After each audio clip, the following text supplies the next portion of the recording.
കേരള സംസ്ഥാന ഉന്നത വിദ്യാഭ്യാസ കൗൺസിലിൻ്റെ 2024-25 വർഷത്തേക്കുള്ള സ്കോളർഷിപ്പ് പദ്ധതിയുടെ അപേക്ഷകൾ ക്ഷണിക്കുന്നു. അപ്പോൾ ഇതിൽ ആർക്കൊക്കെ അപേക്ഷിക്കാം, എങ്ങനെയാണ് അപേക്ഷിക്കേണ്ടത് എന്നുള്ളതിൻ്റെ ഡീറ്റെയിൽ പറയാം. ഇതിൽ പ്രധാനമായിട്ട് ശ്രദ്ധിക്കുക, ആർക്കൊക്കെ അപേക്ഷിക്കാം. Science, social science, humanities, business studies വിഷയങ്ങളിൽ കേരളത്തിന് പുറത്തായിക്കൂടാ, കേരളത്തിൽ തന്നെ ആയിരിക്കണം. കേരളത്തിലെ ഗവൺമെൻറ് അല്ലെങ്കിൽ എയ്ഡഡ് ആർട്സ് ആൻഡ് സയൻസ് കോളേജിലെ എയ്ഡഡ് കോഴ്സുകൾക്ക് കുറേ കാര്യങ്ങളുണ്ട്. ഒന്ന്, കേരളത്തിലെ കോളേജ് ആയിരിക്കണം, ഗവൺമെൻറ് അല്ലെങ്കിൽ എയ്ഡഡ് കോളേജ് ആയിരിക്കണം. അവിടെ എയ്ഡഡ് കോഴ്സുമായിരിക്കണം, സെൽഫ് ഫിനാൻസിങ് കോഴ്സ് ആവാൻ പാടില്ല. അപ്പോൾ ഈ കോഴ്സുകൾക്ക് ഫസ്റ്റ് ഇയർ ഡിഗ്രിക്ക് പഠിക്കുന്ന കുട്ടികൾക്ക് അപേക്ഷിക്കാം.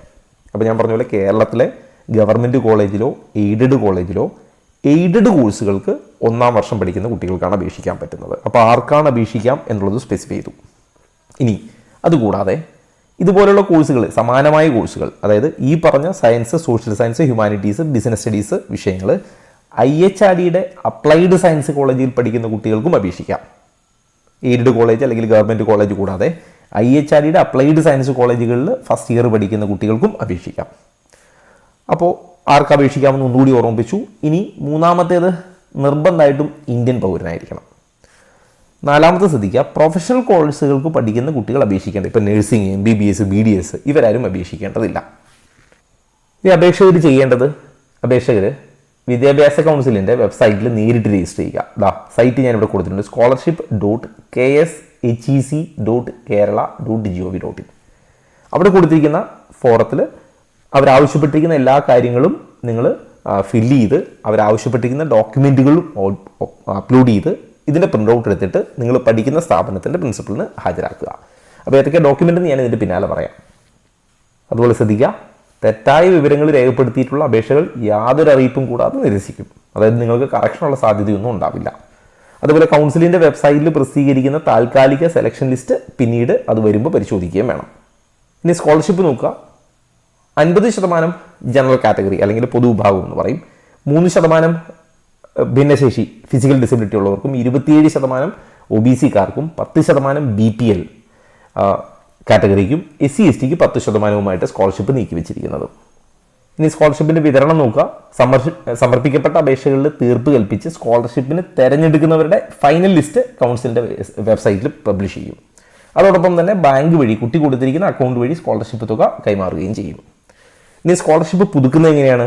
ഈ വർഷം സ്കോളർഷിപ്പ് കിട്ടുന്ന കുട്ടികൾക്ക് തുടർ വർഷങ്ങളിൽ സ്കോളർഷിപ്പ് നൽകുന്നവരുടെ അക്കാദമിക് മികവ് നോക്കിയിട്ടായിരിക്കും. അതായത് 2-ാം വർഷം നിങ്ങൾ പുതുക്കേണ്ടി വരും അടുത്ത വർഷം കിട്ടണമെങ്കിൽ. ഇനി ഇതിനുള്ള മാനദണ്ഡങ്ങളും സ്കോളർഷിപ്പ് നിരക്കുകളും ഒക്കെ പിന്നീട് അവർ അപ്ഡേറ്റ് ചെയ്യും. അപ്പോൾ നിങ്ങൾ നോക്കിയാൽ മതി. ഇനി ഡിഗ്രിയുടെ സ്കോളർഷിപ്പ് പഠനത്തിനുള്ള അല്ലെങ്കിൽ ഡിഗ്രിക്കുള്ള സ്കോളർഷിപ്പ് എത്രയാണെന്ന് നോക്കുക. ഫസ്റ്റ് ഇയറിൽ 12,000 രൂപയാണ്, സെക്കൻഡ് ഇയറിൽ 18,000 രൂപ, 3-ാം വർഷം 24,000 രൂപ, 4 വർഷത്തെ കോഴ്സാണെങ്കിൽ 4-ാം വർഷം 40,000 രൂപയും ഉണ്ടാവും. അപേക്ഷിക്കേണ്ട സമയം ഫെബ്രുവരി 15 തുടങ്ങി മാർച്ച് 15 വരെ നിങ്ങൾക്ക് അപേക്ഷിക്കാം. മാർച്ച് 15-ാം തീയതി വരെയാണ് നിങ്ങൾക്ക് ഓൺലൈനായിട്ട് അപേക്ഷ സമർപ്പിക്കാനുള്ള അവസരം. ഓൺലൈനാണ്, ഓഫ്ലൈൻ അല്ല. ഇനി അതിൻ്റെ എലിജിബിലിറ്റി, മിനിമം യോഗ്യത എന്താണെന്ന് നോക്കുക. ST വിഭാഗക്കാർ എല്ലാ വിഷയങ്ങൾക്കും പാസ്സായിരിക്കണം ഹയർ സെക്കൻഡറിയിൽ. SC വിഭാഗം സയൻസ്, ഹ്യൂമാനിറ്റീസ്, സോഷ്യൽ സയൻസ് ഒക്കെ ആണെങ്കിൽ 55% ഹയർ സെക്കൻഡറിയിൽ മാർക്കുണ്ടാവണം. ബിസിനസ് സ്റ്റഡീസിന് 60% മാർക്കുണ്ടാവണം. ഫിസിക്കൽ ഡിസബിലിറ്റി ഉള്ള കുട്ടികളാണെങ്കിൽ എല്ലാ വിഷയങ്ങൾക്കും 45% മാർക്കുണ്ടാവണം. BPL അല്ലെങ്കിൽ OBC കാറ്റഗറിക്ക് സയൻസിന് 60% മാർക്കുണ്ടാവണം. ഹ്യൂമാനിറ്റീസ് അല്ലെങ്കിൽ സോഷ്യൽ സയൻസിൽ അപേക്ഷിക്കുന്ന കുട്ടികൾക്ക് 55% മാർക്കുണ്ടാവണം. ബിസിനസ് സ്റ്റഡീസിൽ അപ്ലൈ ചെയ്യുന്ന കുട്ടികൾക്ക് 65% മാർക്കുണ്ടാവണം.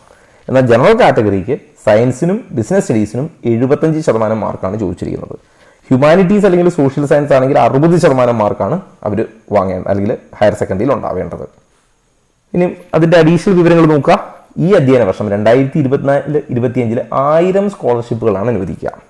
അതോരോ യൂണിവേഴ്സിറ്റിയിലുമുള്ള കോഴ്സുകൾക്കനുസരിച്ച് ആനുപാതികമായിട്ടായിരിക്കും കൊടുക്കുക. പ്രത്യേകം ശ്രദ്ധിക്കുക, ഫീസ് ആനുകൂല്യം ഒഴികെ, അതായത് സ്കോളർഷിപ്പുകൾ ഇതിൽ ഫീസ് കോളേജുകളിൽ നിന്ന് കിട്ടുന്ന ഫീസ് ആനുകൂല്യം ഒഴികെ മറ്റേതെങ്കിലും തരത്തിലുള്ള സ്കോളർഷിപ്പുകളോ സ്റ്റൈഫൻഡുകളോ കൈപ്പറ്റുന്ന വിദ്യാർത്ഥികൾ അപേക്ഷിക്കേണ്ടതില്ല. ഇപ്പോൾ നിങ്ങൾക്ക് ഗ്രാൻഡ്സോ അങ്ങനെ എന്തെങ്കിലുമൊക്കെ കിട്ടുന്നുണ്ടെങ്കിൽ അപേക്ഷിക്കേണ്ടതില്ല. നേരെ തിരിച്ച് പട്ടികജാതി പട്ടികവർഗ വിഭാഗക്കാർക്ക് കിട്ടുന്ന ലംസം ഗ്രാൻഡ്, ഈ ലംസം ഗ്രാൻഡ് കിട്ടുന്ന കുട്ടികളെ അതൊരു ബാധകമല്ല, അവർക്ക് അപേക്ഷിക്കാം. ഇനി അതേപോലെ തന്നെ ഈ കോളേജ് വിദ്യാഭ്യാസ ഡയറക്ടറേറ്റ് നൽകുന്ന ഹിന്ദി സ്കോളർഷിപ്പിനെയും ഒഴിവാക്കിയിട്ടുണ്ട്. ഈ രണ്ടിനെ മാത്രം, ഈ ലംസം ഗ്രാൻഡിനെയും ഹിന്ദി സ്കോളർഷിപ്പിനെയും ഒഴിവാക്കിയിട്ടുണ്ട്. ബാക്കി ഏതെങ്കിലും സ്കോളർഷിപ്പ് ഗവൺമെന്റിൽ നിന്ന് വാങ്ങുന്ന കുട്ടികൾ ഇതിന് അപേക്ഷിക്കേണ്ടതില്ല.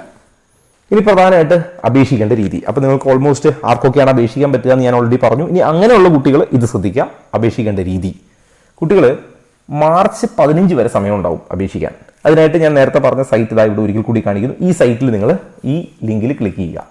അതിൽ രജിസ്റ്റർ എന്നുള്ള ഓപ്ഷൻ ഉണ്ടാവും. രജിസ്റ്റർ ചെയ്യുക. പിന്നീട് ചെയ്യുമ്പോൾ നിങ്ങൾക്ക് ലോഗിൻ ചെയ്താൽ മതി. അപ്പോൾ രജിസ്റ്റർ അല്ലെങ്കിൽ ലോഗിൻ ക്ലിക്ക് ചെയ്തിട്ട് 1 ടൈം രജിസ്ട്രേഷൻ കംപ്ലീറ്റ് ചെയ്യുക. ഈ 1 ടൈം രജിസ്ട്രേഷൻ പൂർത്തിയാക്കിയതിന് ശേഷം സ്റ്റുഡൻറ്റ് ലോഗിനിൽ രജിസ്റ്റേർഡ് ഇമെയിൽ ഐ ഡിയും പാസ്വേഡും കൊടുത്ത് പ്രൊഫൈൽ പേജ് കംപ്ലീറ്റ് ചെയ്യുക. എന്നിട്ട് നിങ്ങളുടെ ക്വാളിഫിക്കേഷൻസ് ആഡ് ചെയ്യുക. അതിനുശേഷം അപ്ലൈ ഫോർ സ്കോളർഷിപ്പ് എന്നുള്ളത് ക്ലിക്ക് ചെയ്യുക. ഇനി അപ്ലൈ ഫോർ സ്കോളർഷിപ്പിൽ അവർ ആവശ്യപ്പെട്ടിരിക്കുന്ന എല്ലാം നിങ്ങൾ കംപ്ലീറ്റ് ചെയ്ത് കഴിഞ്ഞാൽ ഓൾമോസ്റ്റ് അത് കംപ്ലീറ്റ് ആയി. ഇനി നിങ്ങൾക്ക് സബ്മിറ്റ് ആപ്ലിക്കേഷൻ ഉള്ള മെനു ക്ലിക്ക് ചെയ്തിട്ട് ആപ്ലിക്കേഷൻ്റെ പ്രിൻ്റ് ഔട്ട് എടുക്കാം. അപ്പോൾ നിർബന്ധമായിട്ട് ഈ പ്രിൻ്റ് ഔട്ട് എടുക്കണം. അപ്പോഴേ ഇത് കംപ്ലീറ്റ് ആയി നമുക്ക് മനസ്സിലാവും. അതുപോലെ ഈ അപേക്ഷ കൊടുക്കുമ്പോൾ നിങ്ങൾക്ക് കിട്ടുന്ന രജിസ്ട്രേഷൻ ഐ ഡിയും പാസ്വേഡും നിർബന്ധമായിട്ടും സൂക്ഷിച്ചു വെക്കണം. അതുപോലെ രജിസ്ട്രേഷൻ ചെയ്ത് കഴിയുമ്പോൾ നിങ്ങൾക്ക് കിട്ടുന്ന പ്രിൻ്റ് ഔട്ട് ഉണ്ടല്ലോ, സബ്മിറ്റ് ചെയ്തതിന് ശേഷം കിട്ടുന്ന പ്രിൻ്റ് ഔട്ട്, അതിൽ പറയുന്ന രേഖകൾ സഹിതം കുട്ടി ഇപ്പോൾ പഠിക്കുന്ന സ്ഥാപനത്തിൽ, ഹയർ സെക്കൻഡറിയിൽ പഠിച്ചതല്ല, ഇപ്പോൾ നിങ്ങൾ ഡിഗ്രി ഫസ്റ്റ് ഇയർ പഠിക്കുന്ന കോളേജിൻ്റെ പ്രിൻസിപ്പളാണ് നിങ്ങൾ സബ്മിറ്റ് ചെയ്യേണ്ടത്. ഇതിൻ്റെ ഒരു കോപ്പി നിങ്ങളുടെ കൈവശം വയ്ക്കുക. ഇതിൻ്റെ ഒരു കോപ്പി നിങ്ങളുടെ കയ്യിൽ വെച്ചിട്ട് മറ്റൊരു കോപ്പിയാണ് നിങ്ങൾ എന്ത് ചെയ്യേണ്ടത്, നിങ്ങളുടെ കോളേജിൻ്റെ പ്രിൻസിപ്പലിന് സബ്മിറ്റ് ചെയ്യേണ്ടത്. ഇനി ഏതൊക്കെ ഡോക്യുമെൻ്റ് ആണ് അപ്ലോഡ് ചെയ്യേണ്ടത്? എല്ലാവരും അപ്ലോഡ് ചെയ്യേണ്ട ഡോക്യുമെൻ്റ് ആണ് നിങ്ങളുടെ ഫോട്ടോ വേണം, സിഗ്നേച്ചർ വേണം, ബാങ്ക് പാസ്ബുക്ക് വേണം, SSLC സർട്ടിഫിക്കറ്റ് വേണം, +2 മാർക്ക് ലിസ്റ്റ് വേണം. CBSE അല്ലെങ്കിൽ ICSE സിലബസിൽ ഹയർ സെക്കൻഡറി പഠിച്ച കുട്ടികൾ നിങ്ങളുടെ നേറ്റിവിറ്റി സർട്ടിഫിക്കറ്റ് അല്ലെങ്കിൽ ബർത്ത് സർട്ടിഫിക്കറ്റ് അഡീഷണലി കൊടുക്കണം. CBSE അല്ലാതെ സ്റ്റേറ്റ് പഠിച്ചവർക്ക് അതിൻ്റെ ആവശ്യമില്ല. CBSEയോ ICSEയോ പഠിച്ചവർ നേറ്റിവിറ്റി അല്ലെങ്കിൽ ബർത്ത് സർട്ടിഫിക്കറ്റ് അപ്ലോഡ് ചെയ്യണം. ST കാറ്റഗറി ഇത് കൂടാതെ നിങ്ങളുടെ ജാതി തെളിയിക്കുന്ന സർട്ടിഫിക്കറ്റ് വേണം. SC കാറ്റഗറി ഈ പറഞ്ഞത് കൂടാതെ ജാതി തെളിയിക്കുന്ന സർട്ടിഫിക്കറ്റ് വേണം.